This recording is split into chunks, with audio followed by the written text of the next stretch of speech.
Hello viewers. তো আজকের ভিডিওতে বাংলা বিষয়ের সমস্ত গল্প অংশ থেকে সম্পূর্ণ বাছাইকৃত টেস্ট পেপারের সেরা প্রত্যেকটি গল্প থেকে মাত্র 15টি করে শর্ট এমসিকিউ নিয়ে আলোচনা করব, যেগুলি প্রশ্ন ফাইনালে আসার মতো ভীষণ গুরুত্বপূর্ণ। তো সময় নষ্ট না করে সে প্রশ্নগুলি দেখে নেওয়া যাক। প্রথম গল্প, কে বাঁচায় কে বাঁচে। প্রথম গল্প থেকে প্রথম প্রশ্নটি দেখে নেব।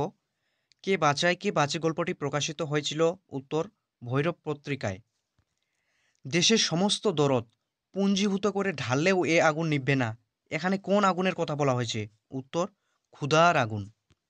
তোমাদের মধ্যে এমন অনেকজনেই আছো যারা সারা বছর তেমনি কিছু পড়তে পারোনি, পারিবারিক সমস্যার কারণে বা অন্য কোনো কারণে, এবং তুমি চাও এই হাতে গোনা একটি মাস পরেই খুব ভালো একটা রেজাল্ট করতে চাও। তো তোমাদের জন্য এই শেষ মুহূর্তের জন্য যেসব ভিডিও পোস্ট করা হবে, তোমরা প্রত্যেকটি ভিডিও দেখবে। পরীক্ষা দিয়ে আসার পর তুমি বাধ্য হবে এই ভিডিওগুলিতে এসে থ্যাঙ্কস দাদা জানাতে।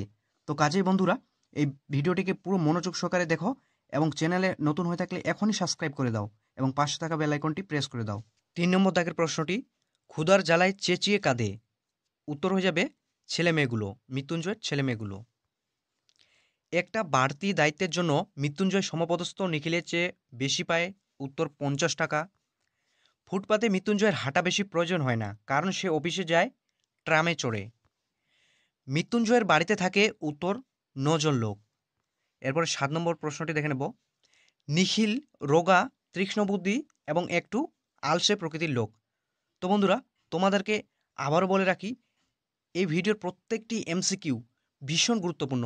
তোমরা একটি এমসিকিউ মিস করবে না। এরপরের প্রশ্নটি, সংসারে তার নাকি মন নেই। কার মন নেই? উত্তর নিখিলের। মৃত্যুঞ্জয়ের বাড়িতে বাজার ও কেনাকাটা করে। উত্তর চাকর ও ছোট ভাই। কে বাঁচায় কে বাঁচে গল্পের প্রেক্ষাপট। উত্তর বাংলায় 50-এর মনোত্তর এবং ইংরেজিতে 1943-এর মনোত্তর। নিখিল অবসর জীবনটা কাটাতে চায়। উত্তর বই পড়ে আর একটি চিন্তার জগৎ গড়ে তোলে। মৃত্যুঞ্জয়ের গায়ের ধুলোমলিন জামাটি ছিল। উত্তর সিল্কের। টুনুর মায়ের কেবলই মনে পড়ে। টুনুর মায়ের কি মনে পড়ে? উত্তর ফুটপাতের লোকগুলির কথা। মনে আঘাত পেলে মৃত্যুঞ্জয়ের কি হতো? উত্তর শরীরে প্রতিক্রিয়া দেখা যায়। অফিসে যাবার পথে মৃত্যুঞ্জয় প্রথম দেখেছিল। উত্তর অনাহারে মৃত্যু। টুনুর মা নিখিলকে কি অনুরোধ জানিয়েছিল? উত্তর মৃত্যুঞ্জয়ের খেয়াল রাখতে। নিখিলকে বারবার আসতে হয়। কোথায় আসতে হয়? উত্তর হয়ে যাবে মৃত্যুঞ্জয়ের বাড়িতে। তো এরপর দেখে নেব আমরা ভাত গল্প থেকে 18 নম্বর দাগের প্রশ্নটি। উৎসবের বুকে শত হাতির বল থাকতো আজ। উৎসবের বুকে শত হাতি বল থাকার কারণ? উত্তর হয়ে যাবে যদি চুনুনিরা মারা না যেত। দূরদর্শী লোক ছিলেন।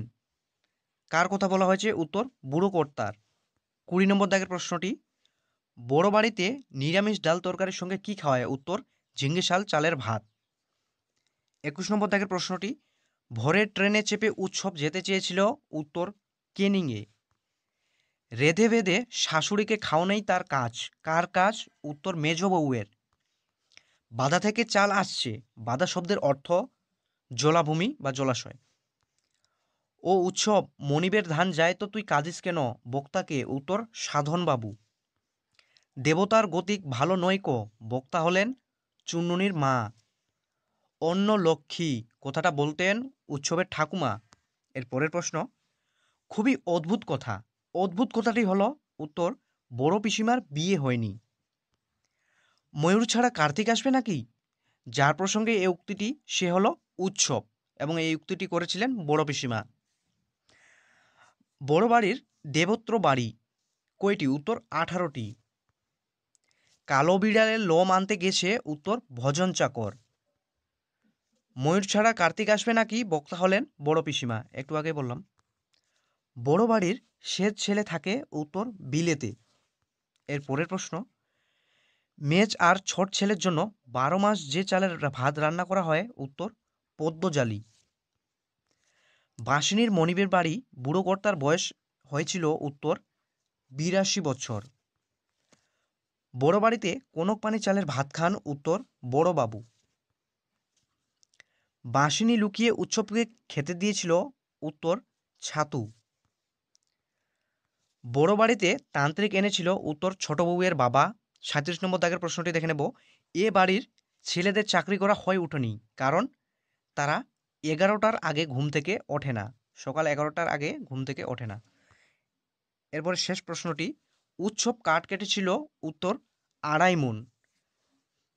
এরপরে ভারতবর্ষ গল্প থেকে প্রথম প্রশ্নটি দেখে নেব। এককালে পেশাদার লাঠিয়াল ছিল, কে? করিম ফরাজি। শীতকালে বৃষ্টিকে ছোট লোকেরা বলে, উত্তর ডাওর। চেঁচিয়ে বলল খবরদার, কে চেঁচিয়ে বলল? এখানে উত্তর হয়ে যাবে করিম ফরাজি।